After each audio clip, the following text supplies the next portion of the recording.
We've been discussing this morning a poll, at least with Mark Bridges, I alluded to it, from Talbot-Mills, which provided a fascinating insight as to how New Zealanders are feeling about a host of issues, one of which is the gender debate.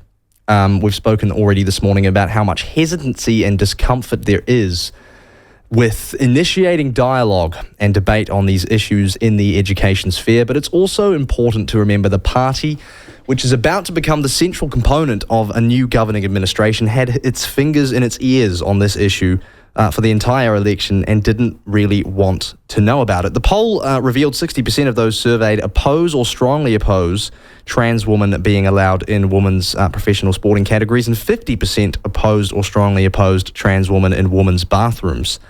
We spoke earlier in the week to Roe Edge about the sporting side of things. I have to say this was surprising to me, the results. And I'll introduce here Suzanne Levy from Speak Up for Women. Thanks very much for joining us, Suzanne.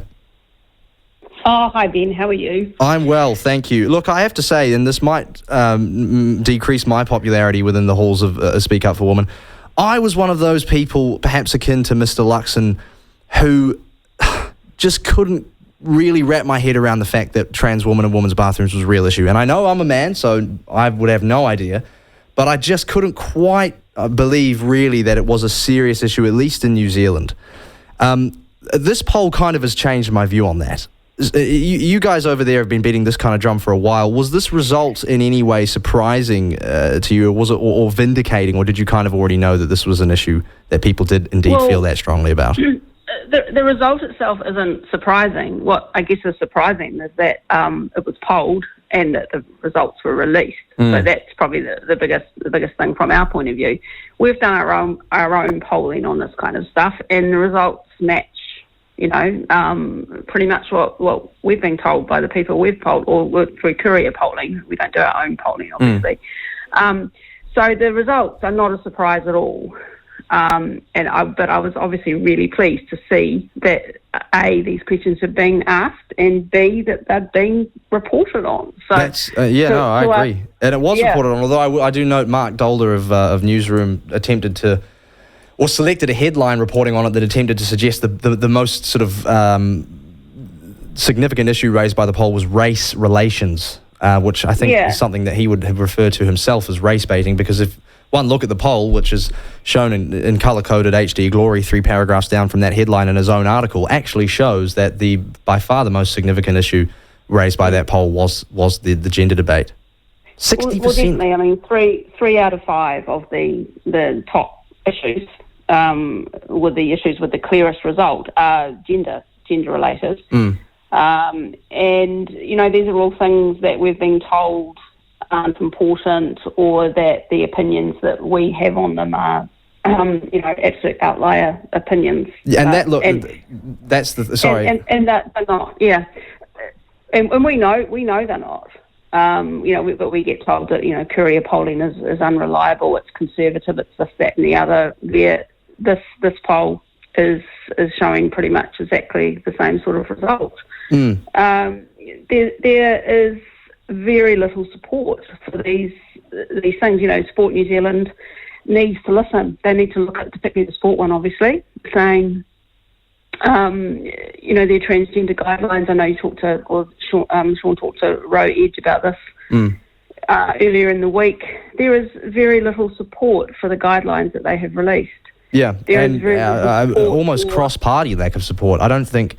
I'm aware of the fact that more Labour voters registered negative support rating for the two for women and trans women in women's bathrooms and trans women competing in women's sports than supported it. I don't even think the Green Party voters registered a positive support rating, at least for the trans woman in women's sports, which is pretty conclusive, isn't it?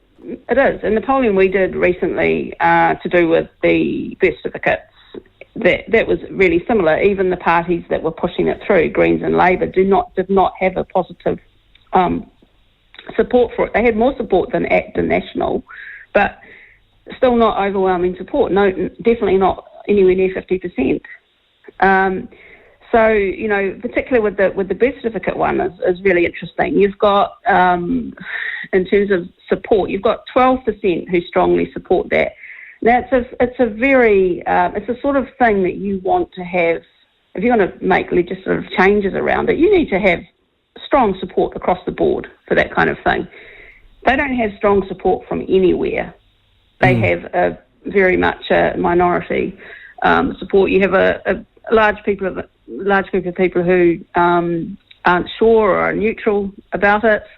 I suspect, there are people who it hasn't crossed their radar. They're not sort of aware of what's going on. And then you've got a significant amount of people who oppose it.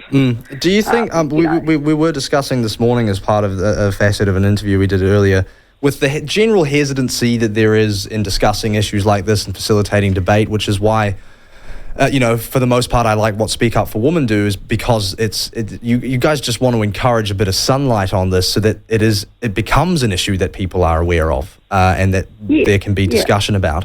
There is, though, a tangible lack of willingness to discuss these issues, particularly from our political leaders. We were gaslit by the National Party for the majority of the election that it wasn't a big issue. Prime Minister-elect Christopher Luxon suggested Winston Peters and the New Zealand First Party were on another planet for even bringing it up.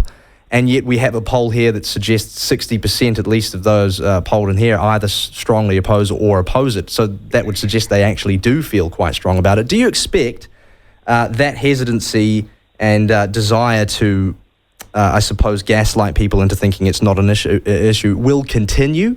And do you expect that this poll will do anything about that? I think that the poll will help. And certainly, whenever we do get any exposure on this issue, it all helps, because one of the main problems with this space is that you've got a lot of people who feel the same way. In fact, if you look at the poll, you've got, what have you got, 40, in terms of bathrooms, you've got 50% opposing it. Those 50% are led to believe that they are on their own, that they are have an unpopular opinion, that no one else believes them. No one else believes the same thing. So with a poll like this, it says to each and every one of those people that they're not on their own, that, that actually their opinion is the majority opinion. Yeah, look, sorry, go on. Yeah, so you basically have a situation where you've got all these separate people thinking to themselves, I'm not very comfortable with biological men in women's spaces. But because of the way they're gaslit, they're afraid to speak out. So when a poll like this comes out, it gives them the confidence that they're not alone.